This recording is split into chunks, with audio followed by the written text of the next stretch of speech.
My friend constantly tells me that my husband is cheating on me, but I know he's not, so I told her she was projecting and blasted her on social media. Now she's losing all our friends. For context, I, 31F, had been with my husband J, 34M, for 10 years.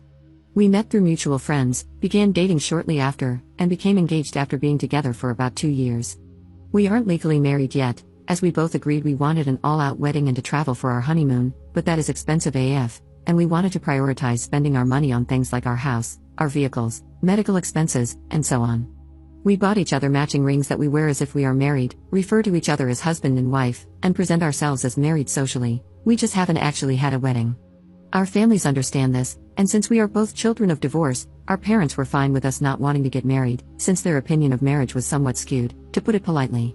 Most of our friends also don't comment on our lack of being officially married, as they either don't care, agree with our logic that there are more important things to spend money on, or are the sort of people who think the point of a legal marriage isn't as necessary as it has been in the past. Then there's Trisha, 28F. I met Trisha through an old job, and we got along really well. We enjoyed the same music, food, and had similar opinions on things like movies, books, and clothes. Trisha is a lovely person, and I genuinely enjoy her friendship, but she occasionally goes through these odd phases where she analyzes the behavior of the men in our social circle. She will present her theories to us ladies based on things like social media posts, odd behavior she says she noticed during group barbecues or beach trips, and so on. While I have no problem calling out potential crappy behavior in a friend, the things she deems suspicious don't really hold water in my opinion. For example, she's never quite let go of considering one of our male friends to be in the closet, and her evidence is that he's a bit of a perpetual bachelor. According to him, his bachelor status is because he's holding out for a girl who doesn't mind his transient lifestyle as a man who has to travel a lot for work, and would want to join him rather than wait around at home. But according to Trisha, he must be having countless encounters with other males across the country and refuses to tell us, even though many of our friends in our friend group are not straight, and are open about their orientation, and even bring their partners to social events. Then there's my sweet Jay. Jay has never been a very physically affectionate person, and he is likely on the spectrum but isn't interested in having a formal diagnosis. He took the Radxar about 4 years ago when he was seeking treatment for chronic migraines, and the results strongly suggested that he may be on the spectrum. Once he got those results back, he sort of got over the idea of wanting answers for some of his mental health questions, preferring to just go to therapy and work on finding a good treatment for his migraines. According to him, the Radxar was good enough to solve the mystery and provided some closure for him. I didn't press the issue, as the idea of getting on his case about a diagnosis he didn't feel he needed seemed unnecessarily harsh to me. On top of that, Jay loves fishing. When you put these two facts together, hopefully a picture gets painted for you, but I'll clarify anyway. He knows all about the different types of aquatic environments in our area where you can legally fish, when all the different spawning seasons are, what every species eats, how they hunt, and he can even tell what sort of fish is on his hook based on how it feels when he's pulling them in. He can look at a body of water and instantly tell you if fishing will be good that day, and he has never been wrong. It's like living with a fish-based psychic. Since I am an avid lover of seafood, his fishing and pursuit of fish-centric knowledge has only been a boon to me. I can express interest in wanting a fish dinner on Monday morning, and that night, he will bring home and cook up enough fish for us to eat like royalty. He's even excited to catch fish to make into fertilizer for my new rose bushes, since he feels confident he will be able to pull up the perfect food for my new roses. The suspicious activity, according to Trisha, is that he often goes on spur-of-the-moment fishing trips by himself, and can sometimes be gone for hours. He will randomly stand up, say something like, "All right, 'tis fishin' time," and give me a kiss before he hits the road. While I would ordinarily agree that something like that could be suspicious, I know factually that Jay isn't cheating, as he always sends me countless pictures and videos while he's on these trips, as well as calling me on the phone when he's particularly excited about a good catch, how he's trying to get uniquely sneaky fish, a cool bird he saw, things like that. Even if he's gone for 10 hours, my phone will be blowing up for all 10 of those hours with pictures of his sunshine smile next to a fish, or videos of him cheering as he shows me what he's caught on that trip. I adore these pictures, videos, and phone calls since they make my heart so full with how much joy he feels and how at peace he is on the water. I would join him more often, but I usually stay home since it wouldn't be fair to our dogs if both of us left for undefined amounts of time on a whim. Instead, I find my peace in watching through his eyes, and when he comes home, I'm always happy to get the play-by-play of how the trip went while Jay prepares the fish for us to eat. We even have a game now where he quizzes me on what types of fish he caught, and if I win, I get a big hug. None of this is good enough for Trisha. For years now, she has had her suspicions about Jay, but I've always brushed them off as I'm secure in my relationship and trust Jay implicitly. When Trisha first brought her theory to me, I brought it up to Jay, who was genuinely hurt and asked if I shared in her suspicions and wanted him to go fishing less. I told him no, but that I felt he deserved to know what Trisha was telling people about him. He understood and was willing to let sleeping dogs lie. Over the years, as Jay and I kept on keeping on, unmarried and in fishy bliss, Trisha became more and more adamant that not only was Jay cheating, but that the reason we weren't married is that he convinced me to wait for an expensive wedding and he would rather continue cheating during fake fishing trips. Her proof was his random trips, the fact that he doesn't physically touch me a lot when we are in public, and how he never lets me go with him. Countless times, I have shown her the giant folder of fishing pictures and videos on my phone, call logs showing how often we're in communication, and told her that I didn't need to have him grabbing onto me or dangling off of me in public to feel secure with him. I brought up our responsibilities as dog owners to not leave them alone for hours on a whim without the ability to relieve themselves outside. I've even told her multiple times over the years that she's more than welcome to ask Jay if she could tag along on a trip and see for herself how committed he is to fishing, but she always refuses. Again, since Jay has been fine with ignoring the drama, I let it slide, up until about a week ago. Jay was talking about going on a day-long fishing trip with two of our friends, Vince and Maria, who are married, as they had expressed interest in going and saw the trip as a sort of blend between a staycation and a chartered boat trip. Trisha spoke privately with me, saying that I must be happy that Maria is going, since she will be able to ensure that not only Jay can't cheat on me, but also that Vince can't cover for him if he tries to. I'd finally had enough, as now she was dragging poor Vince into this and slandering his character, when all Vince had done is agree to a day trip with an old friend. I told Trisha that she needs to either bring her suspicions directly to Jay and hash it out with him, or let it go, because as far as I'm concerned, she's projecting her issues onto Jay since Trisha can't keep a guy longer than 3 months. While that assessment isn't entirely true, I wanted to hurt her feelings and cut her down to size because that's my sweet Jay she's dragging through the mud. Trisha not only took it personally, but also said that I was just naive and afraid to be single. I told Trisha that she was projecting again since she's a serial dater who scares men off with her wannabe Sherlock Holmes nonsense, and she just can't fathom a man with a real hobby because she only goes after half-baked fake gym bros more interested in their own pecs than what she's got going on and wannabe finance brothers who blow their entire paychecks on crypto. She stopped talking to me after that and hasn't reached out to me since. Granted, I haven't reached out to her either, but I'm mad at her because she was rude. Our friend group doesn't really give this entire situation much weight, saying stuff like, "That's just how she is," or, "What did you expect?" or, "We know Jay isn't cheating, but he's an exception to the rule," and maybe Trisha just doesn't see that. While I was willing to stand my ground at first and not budge on the issue, now I'm wondering if maybe I was too harsh and should apologize for being petty just because I wanted to knock her down a peg and get her to give up on her theories. Update 1. I wanted to give a small update now before I bring the axe down tonight. This will be shorter, as Jay and I will be going fishing together this afternoon after lunch. I showed Jay the original thread, and we had a heart-to-heart that lasted until the wee hours of the morning. Firstly, he wanted me to express his appreciation for all of you, as well as shout out to his fellow fishing enthusiasts.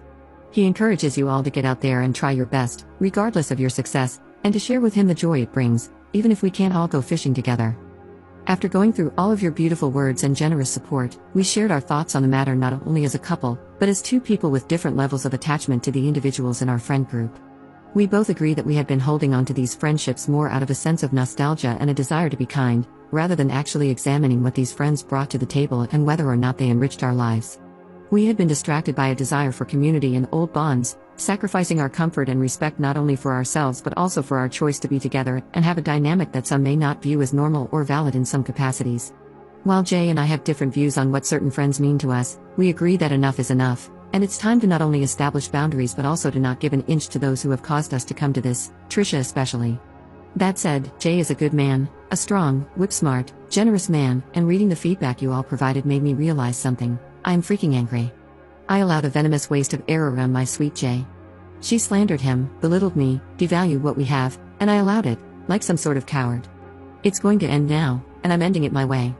I will not be allowing Trisha to slink away from this or have room to twist words to make me look like anything other than a woman with righteous fury regarding the man she vowed to honor and protect.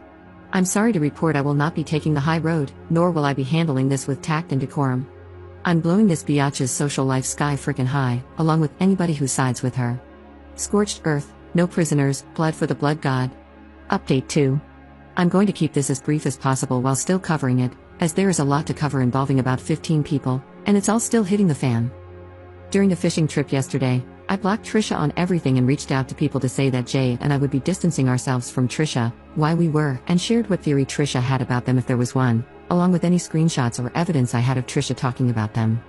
I also asked a few friends who might know if Trisha might be interested in Jay, as some people pointed out that that might have been a motivation for her to get between us. Here's what's been dug up so far. Matt, The friend Trisha alleged was a secret man lover, confirmed, again, that he is completely straight. He shared a story about how he, his roommate, and Trisha had a get-together at one point where they drank and lit up some green. During the night, Trisha got handsy and tried to get together with Matt's roommate, who declined. When they sobered up the following morning, Trisha said that it should be fine because men like that sort of thing. After that, Matt and his roommate weren't comfortable with her and effectively barred her from going to their place. Matt suspects this is the origin of the rainbow rumor, and he's chosen to step away from the social group to reevaluate some things. I didn't want to press him, so I left it there. Vince and Maria have gone dark. Maria believed that Trisha was the victim in all of this, and Vince was vague in his responses and seemed to be taking a more hands-off approach, but they stopped responding when another friend sent a screenshot of Trisha alluding to them being into swinging because they have a decorative pineapple on their kitchen counter. Neither of them has anyone blocked, but no one can get a response out of them either. One friend got into an argument with his girlfriend after said girlfriend went through his phone, because of the drama, and found either texts or pictures, I don't know which, that, according to her, proved that he's been sleeping with Trisha on and off. I heard this from his brother, who reached out after the girlfriend left a voicemail saying she's kicking the friend out, and the brother wanted to know what was going on. I'm not sure exactly what's happening there, as that friend has also gone dark, and none of us know the girlfriend very well or have her phone number. One friend came clean about her struggles with prescription pain meds after her mother lost her battle with cancer because Trisha had been trying to blackmail her into getting dirt on Matt, Jay, and Vince, and was using the substance abuse as leverage. Admittedly, a lot of my attention got diverted after this came to light, because that's a much bigger problem than my beef with Trisha.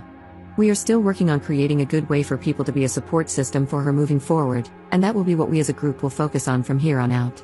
An old friend of Jay's dropped a nuke by revealing that Trisha tried blowing him in the bathroom during a Friendsgiving dinner we had last year, only to turn around and try to blow a different guy in the bathroom after Chris turned her down. Jay, some other friends, and I created a new Discord server for all of the friends coming out of this drama against Trisha, and so far, it's just been a lot of comparing dates, texts, and Discord DMs, but it looks like Trisha has been trying to either sleep with or break up every guy in the friend group, as well as either get rid of or get leverage on every girlfriend in the group. Either way, we have bigger fish to fry now. It's time to put this all behind us and help our friend who really needs it. Thank you all for your kind words and helpful advice, even the harsh stuff. My husband stole a family heirloom from me and gave it to his sister. Now he needs to look for a new wife because I refused to stay in his life. When I was 5, my Nana gave me her tea set. It had been given to her by her mother. Since my Nana had no daughters of her own and I was the only girl among her 11 grandchildren, she gave it to me. It's a full-bone china set. I don't know if it has monetary value, but its sentimental value is immeasurable. I have had it, kept it, and used it for nearly 28 years, and I wanted to pass it down to my own daughter or granddaughter one day. My husband knows all this. His sister and her family came to stay with us for a week. Whenever I have little girls over, I pull out my tea set for a tea party. I make tea sandwiches, scones, cakes, and biscuits. My Nana made tea parties a big deal with me, and I carry that on, so my sister-in-law, her daughter, and I had an afternoon tea party. It was a couple of weeks after that I had my friend and her daughters coming to visit, and of course, I planned a tea party. On the morning of, I baked, made sandwiches, and went to pull out my tea set, but it was gone. I keep it in a cabinet in my kitchen. I wash it and put it away every time until the next time. I went a little mad looking for it. The visit came and went. I spent days tearing my house apart looking for it. Every cabinet, drawer, cupboard, the whole house was turned inside out. My husband even helped me. He was insistent that it couldn't have grown feet and walked away on its own. That's what gets to me. He knew damn well where it was, but he pretended that I had misplaced it. He knew how upset I was and tried to comfort me with promises to buy me a new set, as though a new set could replace my Nana's. A few weeks later, he came home with a cheap, thin-looking set that he bought at Walmart or something. I threw it in the bin. Call me ungrateful if you want, I don't care, I was ungrateful. Something you treasure, something of great sentimental value given to you by your long-late Nana cannot be replaced, no matter how much, or little, in this case, the replacement cost. Then I heard my husband on the phone. I heard him say that when we visit, to put it away and tell Melly not to mention it because I'm still upset about it. He didn't say the words tea set, but I knew that's what he was talking about. I walked in while he was still on the phone and called him a thief. He was like a deer in headlights. He quickly hung up and tried to explain, but I wouldn't hear it. I told him to get it back. His sister called me, and I called her a thief. I told her to return it in the same condition she took it, or I would be calling the police, then I hung up on her. My husband tried reasoning with me. He told me his niece loved it so much and that kind of thing really is for little girls. He said he was going to talk to me about leaving it to her anyway, so where is the harm that she has it now? He said I was too old to be playing around with kids' toys and I really should grow up. He said I was immature and it means nothing. What he meant is that it means nothing to him, so I should forget it. The next day, I not only went to the police to report the theft, but I also called my brother who lives in the same city as my husband's sister. My brother went around and got my tea set. My husband was livid and spent a couple of days calling me a lot of derogatory names. His tune changed when he came home to find me packing my stuff. He stole from me, pretended he didn't know anything about it, insulted me, and tried to gaslight me. Now he's saying how sorry he is, and that we can work this out. I don't think we can. I look at him and see someone who steals from me, lies to me, makes me feel small, someone untrustworthy who doesn't care about me. 2 of my brothers will be here tomorrow to help me move. I'm taking everything that means anything to me because I don't think I'll see any of it again if I leave it all with him. We can fight it out in court about the rest. I've been told that I'm overreacting to leave him over a tea set, but it's not just a tea set. It's my Nana's history, it's my history. It's years of happy memories with her, with my mother, and other female relatives, friends. He stole all that from me when he gave it away. Commenter. I think the sister-in-law just told him she wanted it for the niece. She has to know it's valuable, so I bet she kept it in a safe place so the kid wouldn't break it and she could sell it. I believe you are onto something there. When my brother went to get it back, she gave it to him in a box, and all the individual pieces were wrapped in bubble wrap. She had my tea set for a long time. Long enough to give it to her daughter. I wonder if any other things of yours, things you don't use as often, have been given away. Maybe he started small, and you didn't notice. While packing, I have noticed other things missing. Small things in terms of their significance to me. For example, a bracelet my brother and sister-in-law bought me a year or so ago. The last time I wore it was a couple of months ago, but I've not seen it while packing my things. I've started listing down jewelry, clothes, some vinyl records, and other stuff that I can't find but know I definitely own. Update 1. Just a tiny one because it's only been 4 days, but my inbox is collapsing under all the message requests for an update. I have moved out, 2 of my brothers and 2 of my cousins helped me move. I took videos pre, during, and post my leaving. There was some unpleasantness prior to their arrival, but their arrival saw its end. They came with a moving truck, and all I had packed was some luggage with my clothes and a few boxes of other stuff, but they filled that truck, and I have the soon-to-be ex on video helping them, laughing with them, but when I gave him my house keys, he was not looking at me with any love or regret. The plan was to move back in with my parents, but all my brothers, my 2 cousins that helped me move, and another cousin had a meeting of the minds on FaceTime the night before coming to help me. My brother who retrieved my tea set opened his big mouth about the tea set situation, and they've become suspicious of just about everything. Due to those suspicions, they decided my plan was rubbish and came up with one of their own. I was moved into the 3rd cousin's home. He has top-notch security, cameras, sensors, monitoring, you name it, he probably has it. My brothers have not let up about their suspicions, but suspicions are all they have, and I'm going to see that it stays that way. I am not going to tell them anything. I love my brothers and I love my cousins. I do not want to spend the rest of my life visiting them in jail. I've taken some of the advice people offered. Saving the videos and going through old footage, making a missing items list and looking for photo evidence of these items. I have already spoken to my uncle's wife, the divorce lawyer. I was going to go with someone else because she's family, but she's bound by lawyer-client privilege. I have not blocked him, so all the voicemail and SMS and Facebook Messenger messages he's sending are getting through and being saved. I'm sure I'm leaving stuff out, but that will have to do for now. I have moved out, I am safe. Thank you everyone, I'll let you know when I have more to tell. My husband fell in love with his gamer girlfriend and wants an open marriage so he can still live with me and the kids but still have his fun with her. I, 33F, have been married to my husband, 34M, for 4 years, and we've been together for 12 years. After a lot of financial struggle, we bought a house, and we are now planning to have kids. The thing is, a few months ago, my husband fell sick and had to stay home for a while. He decided to pick up an online game and started having weekly sessions with a group of players. Among them is a girl, 30ish I think, and long story short, he fell in love with her. He broke down crying a month ago and admitted it. He told me it built up so gradually he didn't understand how he felt until it was too late. They started texting privately after meeting, and eventually had one-on-one calls together. Then at some point, he said she told him she was in love with him, and he realized it was mutual. He said he told her it was impossible but loved her too. They tried to be just friends, but they couldn't resist and continued to show affection for each other and slowly ventured into dirty texting. She asked if she could meet him face to face, but he refused. So, he told me all of this, apologized over and over again, and told me he couldn't control himself. While he loved us both, he assured me that he would choose me no matter what. I was still very upset and slept at a friend's that night to gather my thoughts. I decided to forgive him because he clearly felt guilt and wanted to work it out.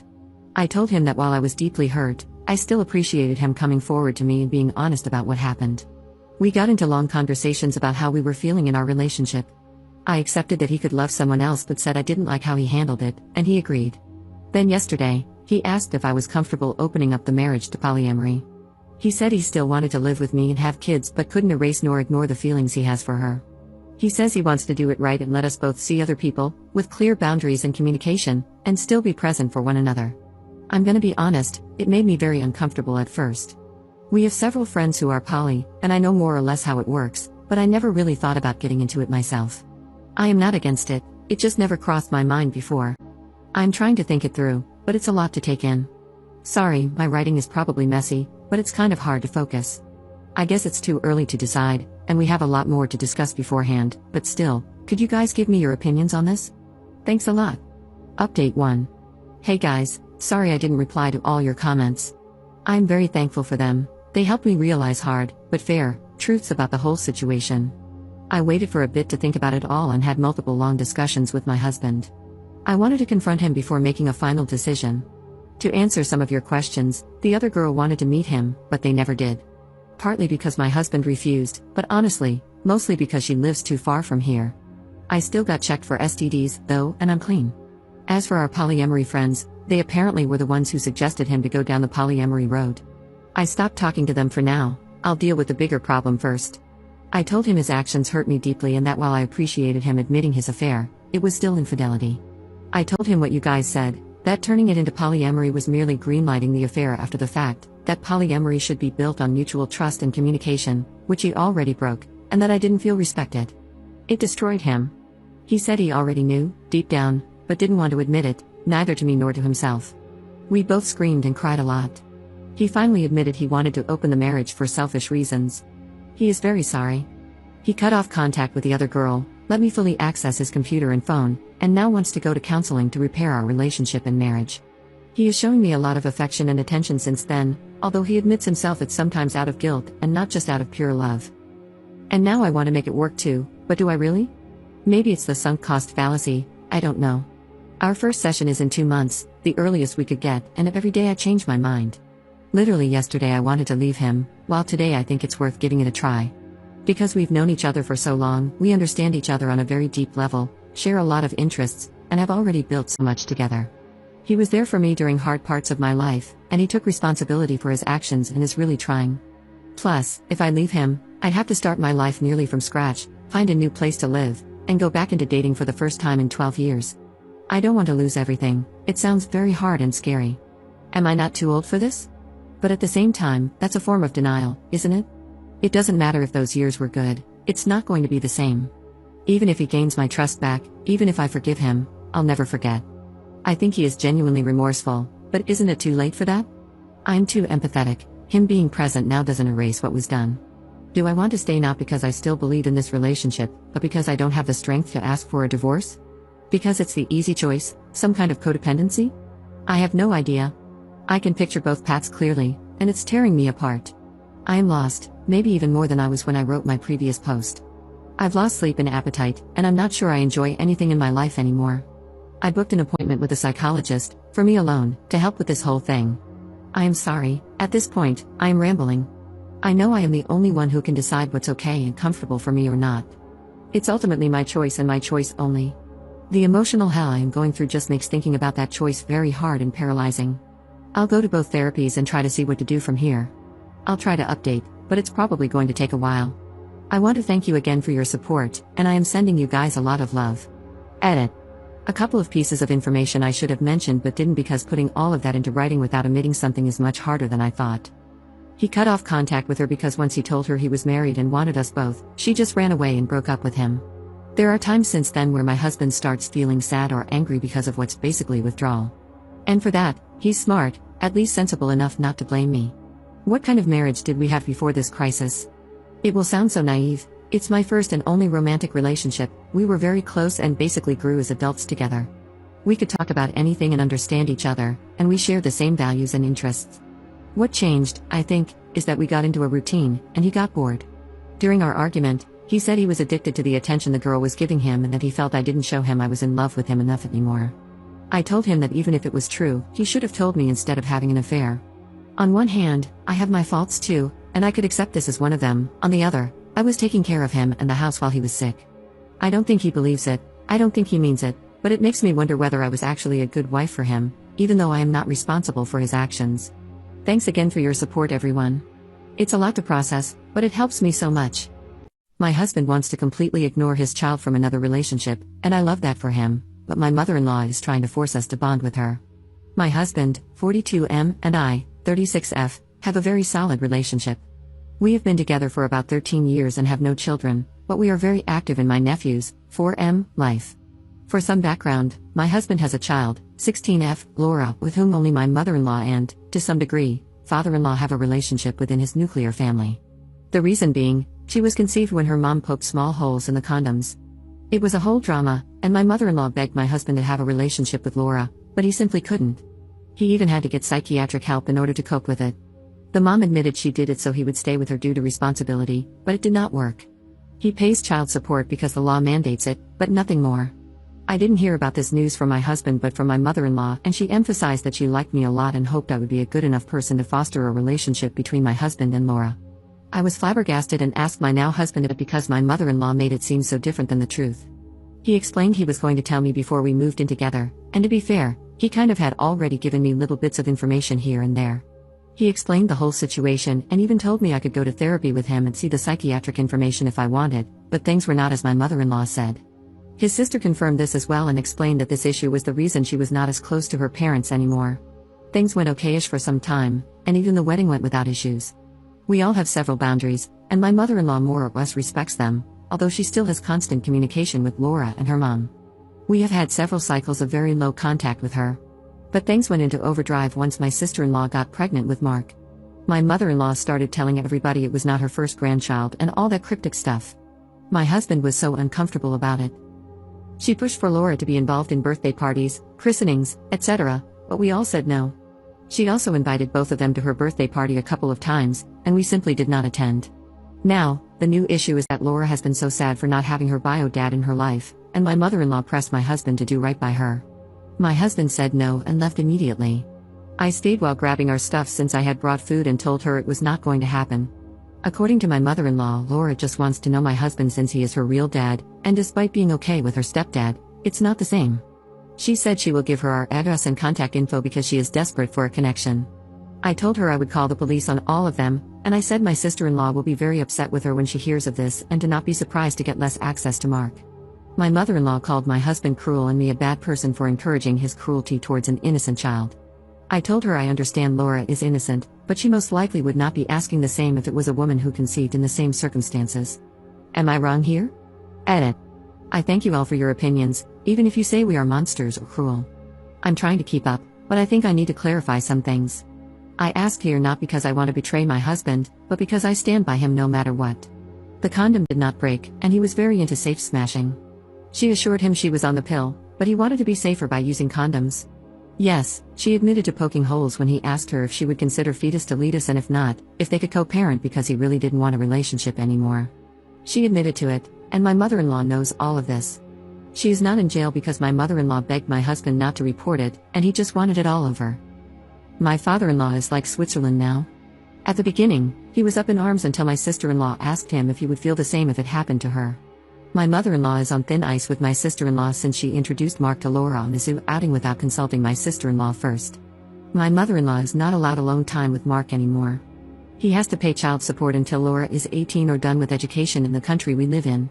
He already made sure to make a will leaving her the minimum allowed by law, since you can't disinherit children in the country, but you can leave them the least amount. My mother-in-law is very distraught at this since he had me and Mark as the main beneficiaries. My husband does not want to meet Laura, give her a letter, etc. I'm not going to make him do that. I do believe my mother-in-law is pushing harder since Mark was born because my husband is amazing with him. We even took him on a trip recently, and we are very loving towards him. We also spend a bunch on him because we want to. We own our place, but it's all in my name for obvious reasons.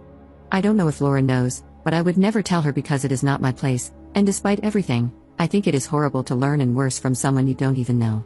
Update 1. I want to thank everybody who took the time to reply, even if it was against us. You gave us the push we needed to clear the situation. I am sorry this is long.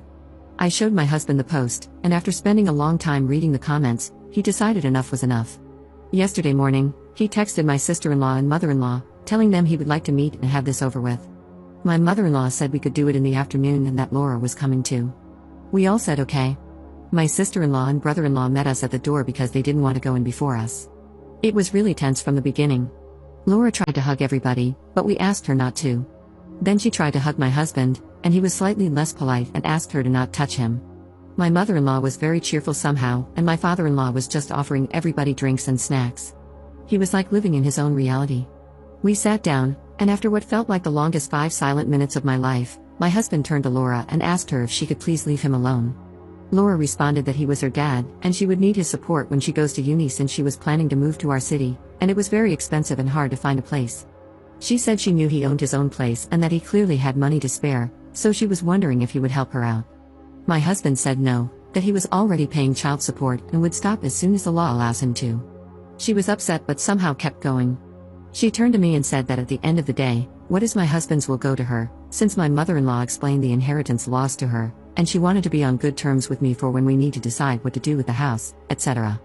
I just told her not to worry because the house is in my name only, and there is already a will covering it all. My mother-in-law knew about the will but not the house situation. Laura was a bit taken aback and looked at my mother-in-law as if asking for help. She said that even if there is no future money, she thought my husband was unfair to her, that she used to think he simply didn't want to be a dad, but he is amazing with Mark, and we even take him on trips. My sister-in-law asked her point blank if she knew how she was conceived, and she does. Laura knows everything and says that while it was not the nicest way, her mom wanted her so badly that made it happen. She said my sister-in-law should understand because she is her cousin, and she would love a relationship with him. My sister-in-law was seething, and my brother-in-law told Laura he will literally call the cops if she tries to get near Mark. She started crying, saying that she wanted her family to love her and be as awesome as everybody is with Mark, and that it is not her fault. Her mom is not a bad person, she just wanted a family, and my husband denied them that. My husband said that it was the lying and the deception that cost the relationship, not him. If there was an honest mistake, things would have been different. He told her he will never be her dad and she needs therapy. He said that she could get a job instead of expecting him to pay for her life in the long term, and that he is not willing to have contact after today. My mother-in-law started begging both her kids not to go and maybe do family therapy. They both said they are going no contact with her, and my father-in-law is on thin ice. My mother-in-law is blocked everywhere. I guess this is it, no contact with my mother-in-law from all of us. My sister-in-law and husband seem actually pretty happy with the decision. We had dinner together, and the topic was dropped after a couple of minutes, and we focused on other stuff. I'm sorry there is no Disney ending, but this is for the best, and I still support my husband's mental health above all. Edit. I think I would like to play a little devil's advocate regarding the money.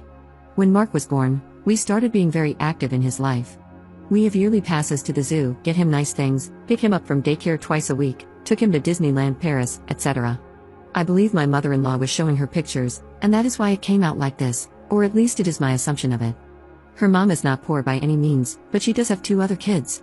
Our city is very popular for student life, which makes it that much more expensive. My husband and I are not interested in having children of our own, we simply are ambivalent about the issue. I know it might have made my mother-in-law even more eager to have a relationship with Laura. We were giving her pocket money for some time, but we have decided to stop that as well and let her figure things out with her pension alone. I don't think we will have anything else to update in this case other than if Laura or my mother-in-law come around Mark, but I highly doubt this will happen. As much as we don't want a relationship with any of them, these are a teenager and a pensioner, not criminal masterminds.